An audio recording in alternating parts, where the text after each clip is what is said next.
ایمان کو معیار بنایا گیا۔ اللہ نے فرمایا آمنو کما آمن الناس، جس طرح میرے محبوب کے چہرہ والضحیٰ کو دیکھنے والوں نے کلمہ پڑھا ہے نا، ایمان لائے، اسی طرح ایمان لاؤ۔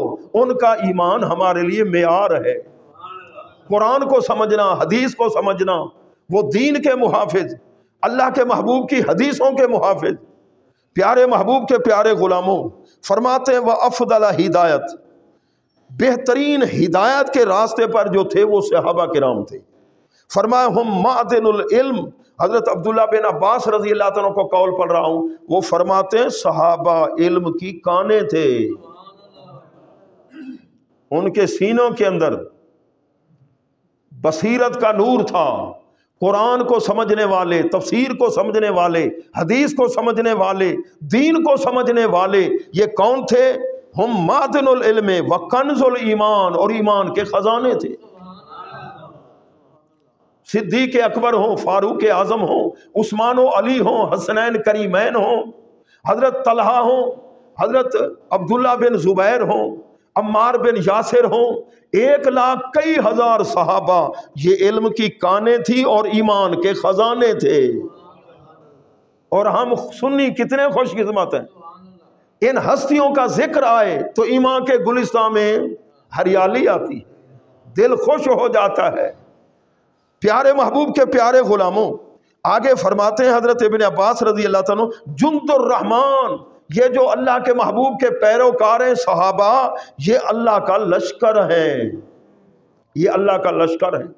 کتنی فتوحات ہوئی صحابہ کے دور کے اندر، جدھر بھی انہوں نے قدم رکھے کئی لاکھ مربع میلوں تک اسلام کا علم لہرا دیا، جانیں قربان، اولادوں کو قربان کر دیا، وطن قربان کر دیے، دولت کو قربان کر دیا۔ یہ کون ہیں؟ جند الرحمن ہیں، اور قربان جائیں قال ابن مسعود، یہ وہ ہیں 23 سال جنہوں نے نبی کی غلامی کی ہے، جس نے ایک نگاہ، ایمان کی نگاہ سے چہرہ والضحیٰ دیکھ کے کلمہ پڑھ لیا، اور نماز کا ٹائم نہیں تھا، اسی وقت دنیا سے رخصت ہو گئے، قیامت تک آنے والے غوث و قطب اس کی عظمت کا مقابلہ وہ صحابی، اور جنہوں نے 23 سال غلامی میں گزارے۔ حضرت عبداللہ بن مسعود رضی اللہ تعالیٰ عنہ، قد مبارک چھوٹا تھا، جسم مبارک ایسے نحیف تھا، اور اللہ کے محبوب کا مسواک اٹھانے والے، لوٹا اٹھانے والے، پیارے محبوب صلی اللہ علیہ وسلم کی خدمت میں رہنے والے۔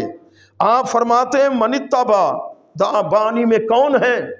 جو اللہ کے محبوب فرماتے ہیں میں بھی بصیرت پر ہوں، جو میرا راستہ ہے، وہ من اتبعانی، جنہوں نے میری اتباع کی وہ بھی بصیرت پر ہے، ان کے پاس بھی نور ہے، نور ہدایت۔ فرماتے ہیں من کان مستنن فلیستن بمن قد مات اولئک صحاب محمد، جو بعد میں آنے والے سیدھے راستے کو تلاش کرنا چاہیں تو پیچھے مڑ کے دیکھیں صدیق اکبر کا راستہ کون سا تھا، مولا علی کا راستہ کون سا تھا، حسنین کریمین کا راستہ کون سا تھا، اور صحابہ کا راستہ کون سا تھا۔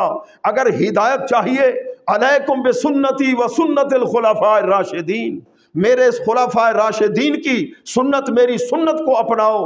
وہ ہدایت پر تھے اور ان کے راستے کو چھوڑ دیا تو پھر گمراہ ہو جاؤ گے۔ الحمدللہ ہم صحابہ والے راستے پر، اہل بیت کے راستے پر ہیں۔ پیارے محبوب کے پیارے غلاموں، فرمایا اولئک صحاب محمد کانوا خیر ھذی الامہ، اس امت میں سب سے بہتر صحابہ تھے۔ فرماتے ہیں ابرھا قلوبا، دل کے صاف ستھرے تھے، بہت پاکیزہ دلوں والے تھے، دل ان کے پاکیزہ، آنکھیں پاکیزہ، زبانوں کے اندر طہارت پاکیزگی تھی، اور قوت سماعت کے اندر پاکیزگی تھی۔ فرمایا، ارشاد فرمایا وقلوباً، دل کے، فرمایا آما کہا علماً، علم کے اعتبار سے بہت اعلیٰ مقام پر تھے۔ اس وقت یونیورسٹیاں نہیں تھیں، دینی مدارس زیادہ نہیں تھے، اور ادارے یہ نہیں تھے۔ اللہ کے محبوب نے تو مدینہ طیبہ میں مدرسہ بنایا، اور اس مدرسے میں پڑھنے والے تھے، انہوں نے قرآن کو سیکھا، حدیث کو سیکھا۔ فرماتے ہیں آما کہا علماً، علم کے اعتبار سے بہت آگے، بلند مقام پر تھے، فرمایا وَأَقَلَّهَا تَكَلُّفًا، ان میں تکلف نہیں تھا، یہ سادگی والے تھے۔